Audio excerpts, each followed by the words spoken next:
Darrell Jazz Johnson, Gospel Herald, CitySportsReport.com, here with ESPN personality and Sirius XM host, Stephen A. Smith. Stephen, how you doing today? How you doing, man? Happy holidays, everybody.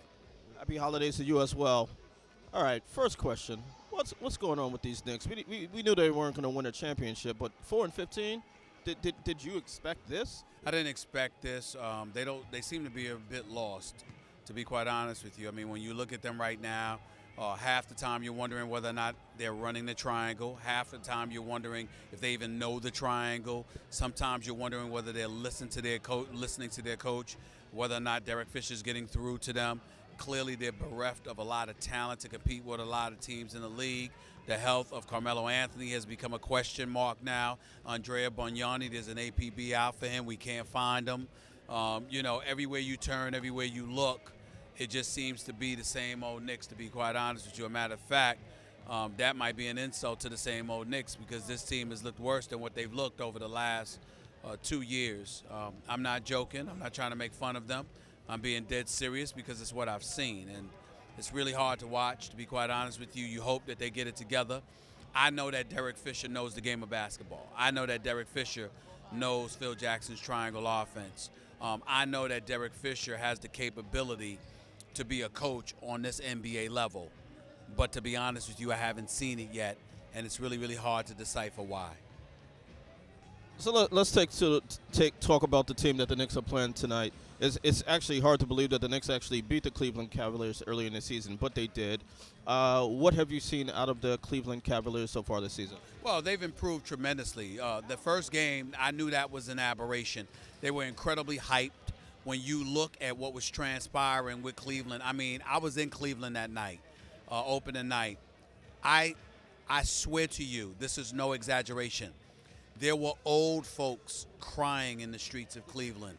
There were young folks that were abuzz. It was a mob scene unlike anything that I have ever seen for a sports team. I haven't seen that, what I saw in Cleveland. I haven't seen that for parades, for championship parades.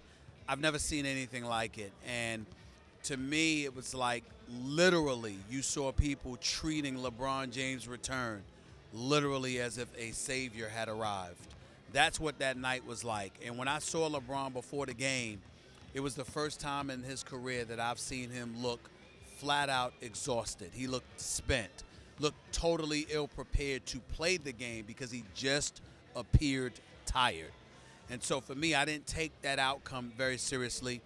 First game with him, Kevin Love, Kyrie Irving. First game, being back in Cleveland, all the hype and hoopla and everything like that. Obviously, they've turned the corner to some degree. They're adapting more to what David Blatt wants offensively. Defensively, they're playing better.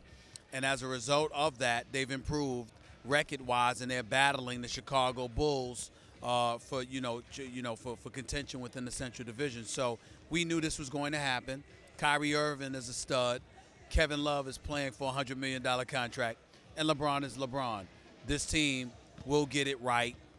They're clearly not the New York Knicks. The New York Knicks are not even on their level. Anybody can win on any given night, but let's not even think about comparing the Knicks to them because there is no comparison. Three young players have started this season off tremendously. Jimmy Butler from the Chicago Bulls that you mentioned, and also Anthony Davis and Steph Curry. What have you seen about the big jumps that all three of them have made this season? Which three? Anthony Davis? Anthony Davis, Steph Curry, and Jimmy Butler. I haven't seen any jump in Steph Curry. Steph Curry is who he is. He's the best shooter in the game. He's a marksman. And the fact that he can create his own shot and pull up for the J, he's my favorite player in the league to watch. And I call him the NBA's version of Aaron Rodgers because I feel about Steph Curry the way I feel about Aaron Rodgers. He's a bad man. In the case of Anthony Davis, he's a star on the rise. What I've seen from him, it's special. I mean, this dude is 6'11". He can defend. He can block shots. He can run the floor. He can finish the break. He's got a perimeter shot. He got a handle. Remember, he's a guy that played guard in high school. And then he ballooned like 6 inches or so. And that's why, because of that growth spurt, he had to change the position that he was playing. But he's a guard that can play the forward position. He can play all 4 positions on the floor. As far as I'm concerned, he's a star in this league. He's on the verge of being a superstar. We will see, but he's there. He's got that kind of skill set with him. He's big time, and I think it's something to watch. Final question: You're a native New Yorker, as am I. As an African American man who's grown up in New York City, what did you think of the Eric Garner decision yesterday? Obviously, I was incredibly disturbed by the decision. From the video that I saw, excessive force was used. And incredibly sad that his life is ended. Very sad for his family, the Garner family. Don't blame the wife for how she responded in a press conference. I can understand her angst, her disgust, and everything else. Obviously, when we talk about excessive force being used, just as a black person, you ask the question, if other people, and we're certainly not going to absolve anybody, if the police tell you to put up your hands, if they tell you to put the hands behind your back, you do it. You make sure that you obey law enforcement officials because you never know what could happen if you don't. They have the power, you don't. And you just have to be mindful of that and don't be rebellious in any way because you're not going to win.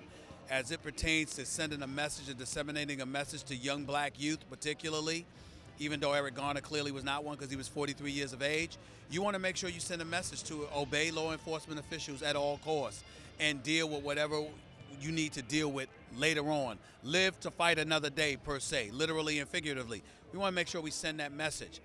But as a black man, you do find yourself asking the question, if others made this kind of mistake, would it cost them their life? I don't know the intricacies of what transpired with Eric Garner, nor did I know what happened with Michael Brown in Ferguson, Missouri, nor did I know what happened with Trayvon Martin in Florida. There's a lot of question marks in those latter 2 cases that we just mentioned, as opposed to the video we saw with Eric Garner. But in the end, it does leave you begging to ask the question that if somebody else made the kind of mistakes that purportedly or allegedly they may have made, would it have cost them their life? And when we have to ask ourselves that question as a community and as a society, it is a problem. But having said all of that, we still have an obligation, even in the midst of those emotions, that angst, that disgust, that depression and demoralization. We have an obligation to make sure we reiterate the importance of nonviolence and to make sure that we reach out to these younger kids out here and let everybody know law enforcement officials are law enforcement officials. When they give you an order, obey it and live to fight another day. Don't challenge them or anything like that. They are licensed to enforce the law based on the situation that they see transpiring before their very eyes. So make sure you listen to them. And if you got a problem with what they do, at least you lived to address it the next day. Because no matter how wrong you may think they are, if you challenge them, who knows what could happen. And that's something that's a message that we should all make sure that we learn from all of this. All right, thanks a lot for your time. I appreciate it. Thank you.